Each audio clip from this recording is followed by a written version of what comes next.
வணக்கம். பிடித்த பாடல்கள் அதில் ரெண்டாவது செஷன். முதல் செஷனில் ஔவையார் பாடல்களை பார்த்தோம். நீங்கள் அதை பார்த்து உங்களுக்கு ரொம்ப பிடித்திருக்குன்ற நினைக்கிறேன். ரெண்டாவதில் செஷனில் எனது மனதை ரொம்ப தொட்ட நெருடிய முண்டாசு கவிஞன் புரிஞ்சிட்டு இருப்பீங்கன்னு நினைக்கிறேன். மகாகவி பாரதியார், சுப்பிரமணிய பாரதியார். நான் அவருடைய தீவிர பக்தன். ஸோ அவருடைய பாடல்களில் இந்த செஷனில் பார்க்கலாம். உங்களுக்கு ரொம்ப பிடிக்கும். நம்ம ரெண்டரும் சேர்ந்து பயணிக்கலாம், ஆனந்தமாக பயணிக்கலாம். அவருடைய கவிதைகள்லாம் பார்த்தீங்கன்னாக்கா எதிர் திசையில் போகிற மாதிரி இருக்கும். அப்படி தான் நான் உணர்கிறேன். ஒன்று பார்த்தீங்கன்னா சமூக மாற்றத்தை கொண்டு வருவார், அதை பற்றி பேசுவார். இன்னொன்று பார்த்தாரா ஞான தேடல். சமூக மாற்றம்னாக்க எண்ணங்களை சேர்த்துண்டு இல்லை உயர் எண்ணங்களுக்கு போகணும். ஞான தேடலில் எண்ணங்களை விடணும். பார்க்குறதுக்கு ரொம்ப கான்ட்ரரியாக இருக்கிற மாதிரி இருக்கும். ஒரே காலகட்டத்தில் ஒரே டயத்தில் இதை மாதிரி அப்பேரண்ட்லி கான்ட்ரடிக்டரி கான்செப்ட் எடுத்து பண்ணக்கூடிய ஆட்கள் புலவர்களில் சிலர் தான் அந்த கவிஞர்கள். அதில் என்னுடைய பாரதியும் உண்டு, சுப்பிரமணிய பாரதியும் உண்டு, முண்டாசு கவிஞனும் உண்டு. ஸோ இதில் பார்த்தீங்கன்னா சொல்லுவார், ஒரு இதில் சொல்லுவார், ஏது நிகழினும் நமக்கு ஏன் என்று இரு. எது நடந்தால் என்ன அப்படிம்பார். ஒரு ஞானத்தை பற்றி பேசுகிற மாதிரி இருக்கும். ஆனால் அடுத்தாப்பில் அவர் சொல்லுவார், தனி ஒருவனுக்கு உணவில்லை எனில் ஜகத்தினை அழித்திடுவோம். சமூக திறத்தது கொன்ற மாதிரி இருக்கும். ஆனால் இதை உள்ளுக்குள்ளே அந்த எப்படி ஒரு நதியோட கரைகள் ரெண்டாக இருக்கிற மாதிரி, ஆனால் உள்ளுக்குள்ளே கீழே பார்த்தா பேஸ் ஒன்று தான் இருக்கிற மாதிரி, இதை நல்லா புரிஞ்சுட்டோம்னா அவர் ஒரே கான்ட்ரடிக்ட் பண்ணலைங்கிறது நல்லா தெரியும். அவர் என்ன செய்வார்னா, சில சமயம் ஞானியாக இருந்துட்டு கவிதை எழுதுவார்.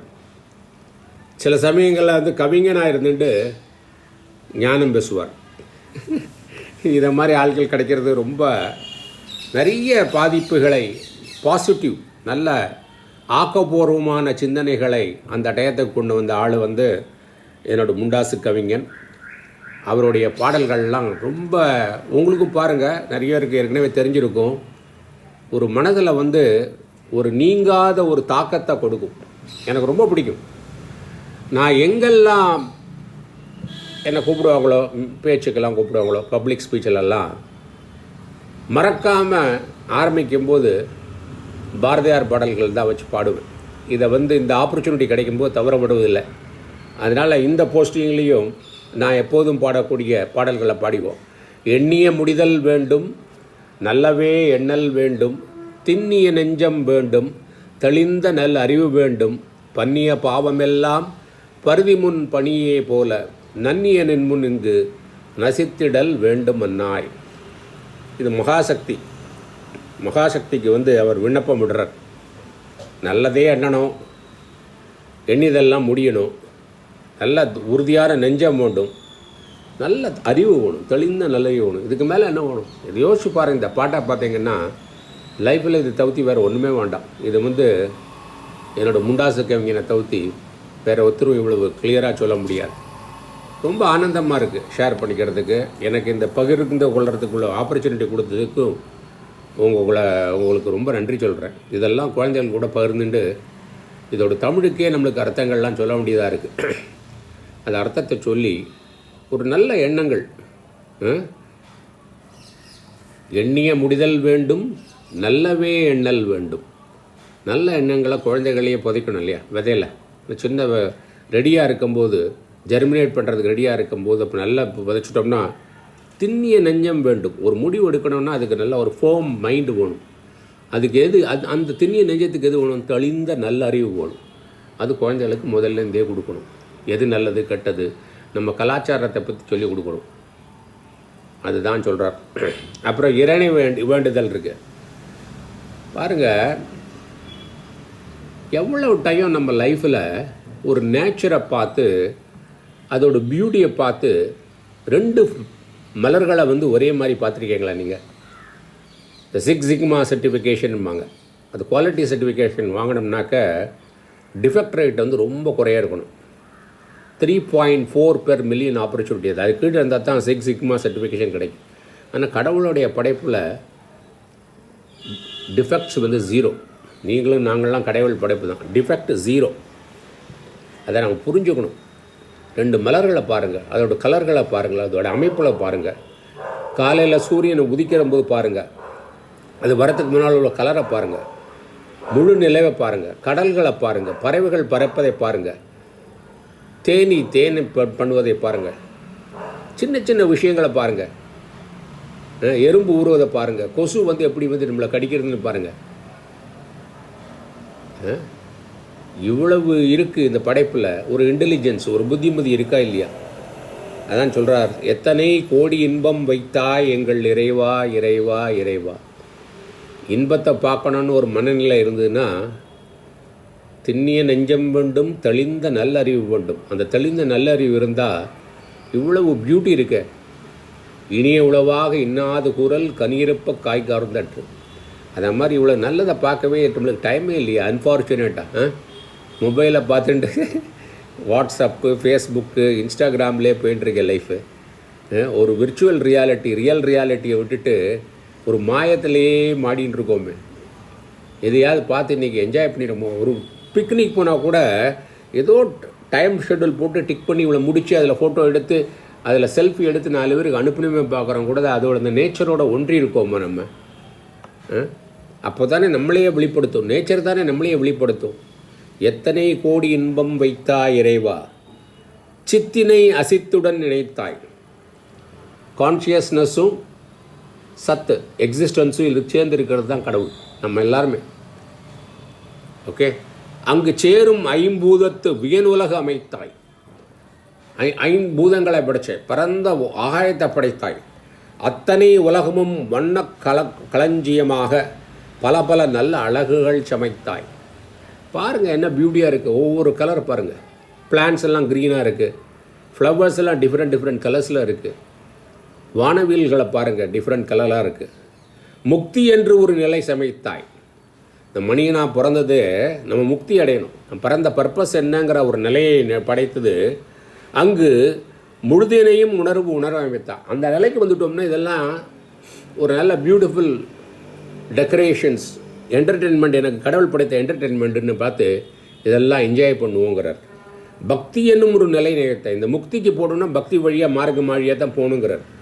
பக்தி ஒரு நிலை வகுத்தாய் எங்கள் பரமா பரமா பரமா. அமேசிங். இது படிக்க படிக்க நேச்சர் தானே, அது இந்த இயற்கை தானே தன்னை வெளிப்படுத்துகிறது. இதை மாதிரி ஒரு மனித உடலில் வந்து அப்புறம் பாரத தாயை வணங்குகிறார் பாருங்கள். ஒளிபடித்த கண்ணினாய் வா வா வா, உறுதி கொண்ட நெஞ்சினாய் வா வா வா, களிப்படைத்த மொழியினாய், களிப்படைத்த நல்ல மகிழ்ச்சியாக பேசுகிற பேச்சு உடையவனே வா வா வா, கடுமை கொன்ற தோழினாய் வா வா வா, தெளிவு பெற்ற மதியினாய் வா வா வா, சிறுமை கண்டு பொங்குவாய் வா வா வா, எளிமை கண்டு இறங்குவாய் வா வா வா, ஏறு போல நடையினாய் வா வா வா. நம்மளை தான் சொல்கிறார், ஒளிபடைத்த கண்ணினாய். நம்ம எல்லாருமே இந்த பாரதத்தில் இருக்கிறவங்க எல்லாமே எவ்வளோ ப்ரில்லியண்ட் ஆட்கள்ல தெரியறத. எங்கே வேணால் போங்க, நீங்கள் சிலிக்கான் வேலிக்கு போங்க, அல்லது ஆஸ்திரேலியாவுக்கு போங்க, அல்லது யூரோப்பு போங்க.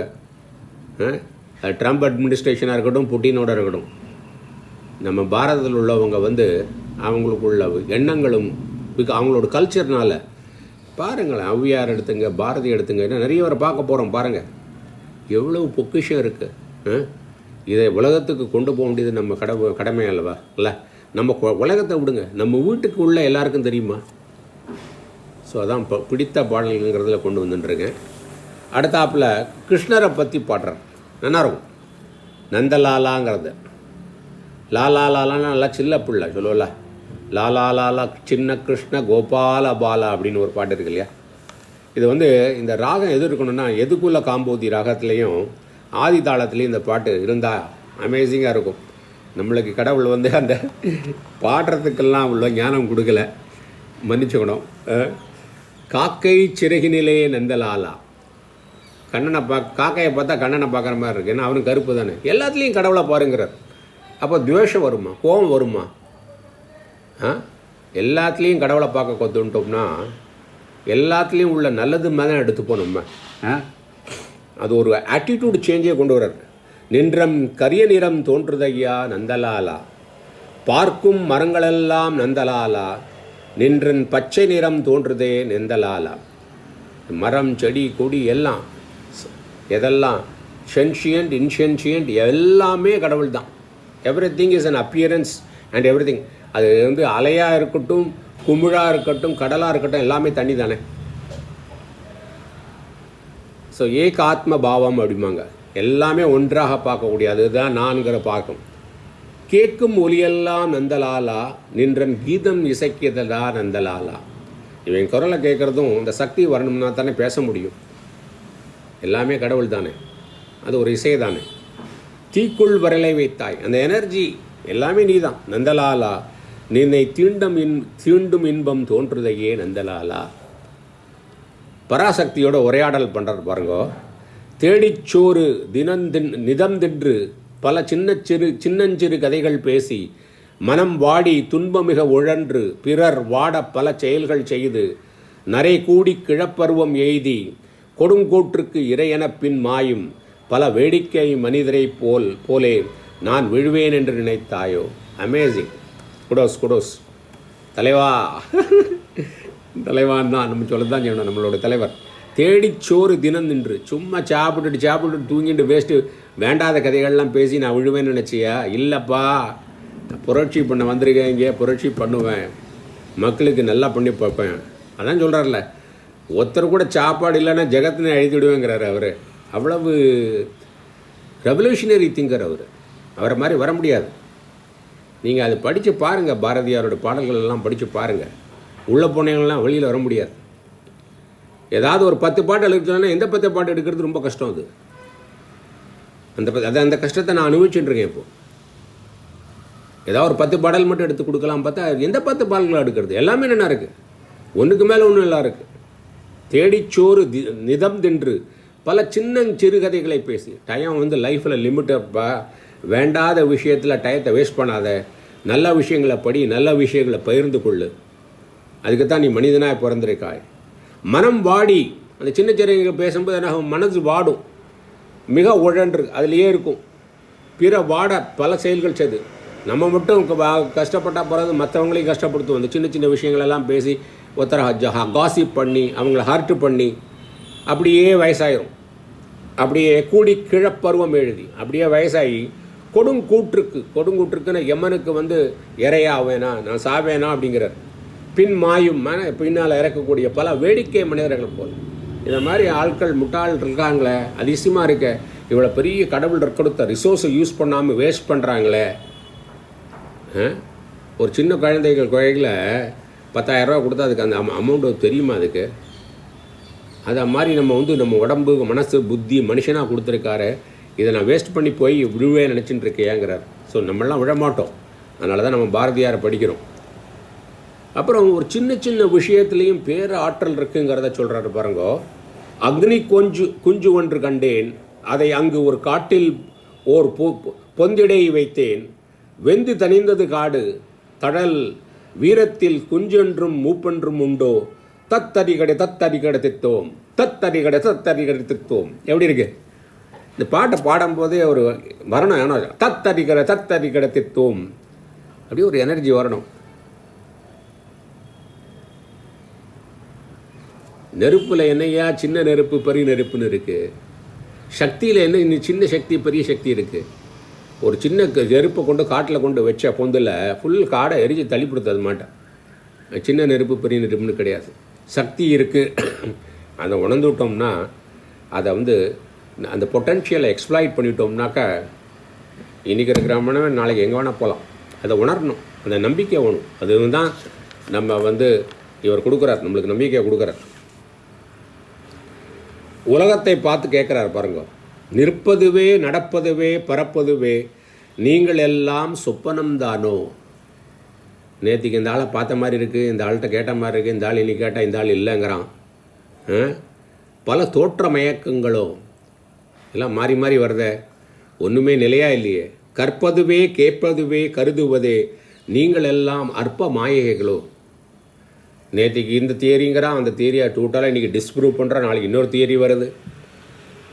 நிலையற்றதுக்கு பின்னாலேயே போயின்னு இருக்குமே, நிலையானதை பற்றி நம்மளை பற்றி புரிஞ்சுக்கலையே, உண்முள் ஆழ்ந்த பொருள் இல்லையோ. ஸோ எது அனாத்மா, எது ஆத்மா, எது நிலையானது, எது நிலையற்றது, இதுதான் விவேகம். விவேகம் இருக்க வேண்டாமா அப்படிங்கிறார் அவர் இந்த பாட்டில். எனக்கு ஒரு குரு உண்டு, வித்யாசாகர்னு. நான் அவர் வீட்டுக்கு போகும்போது இந்த பாட்டை டெய்லி என்னை பாட சொல்லுவார். இதோட அர்த்தத்தை சொல்லு அப்படிம்பார். நிலையற்றதுக்கு பின்னாலேயே போயின்னு இருக்காதடா, நீ தான் ஒரு மெஞ்ஞானத்தை அடாய், பரம்பொருள் யாருன்னு தேடு, இதெல்லாம் ஒரு என்டர்டெயின்மெண்ட்டாக வச்சுக்கோ, ஒரு சினிமா பார்க்குற மாதிரி வச்சுக்கோம்பார்.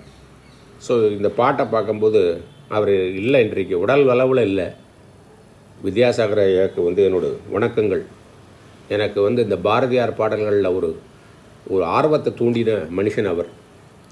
எப்போ போனாலும் படிக்க சொல்லுவார், பாடி கேட்பார் என்கிட்ட. என் குரல் வளம் நல்லா இல்லாட்டாலும் பாடி கேட்பார்.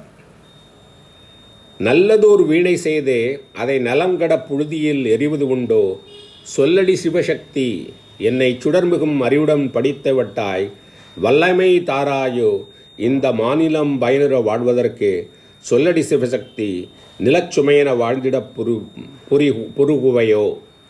என்ன அழகான பாட்டு.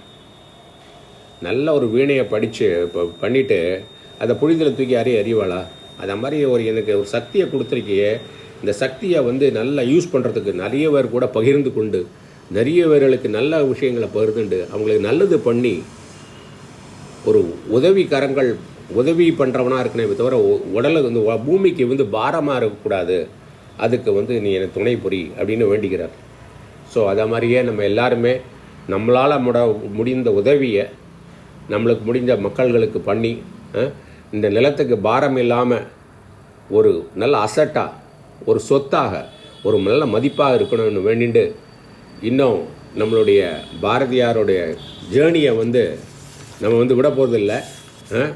எவ்வளோ பண்ண போகிறோம் தெரியல. ஓகே, ஸோ அந்த முண்டாசு கவிஞனை அவ்வளோ ஈஸியாக ஒட்டுறதா இல்லை நம்ம. Okay, thanks for this opportunity. நன்றி.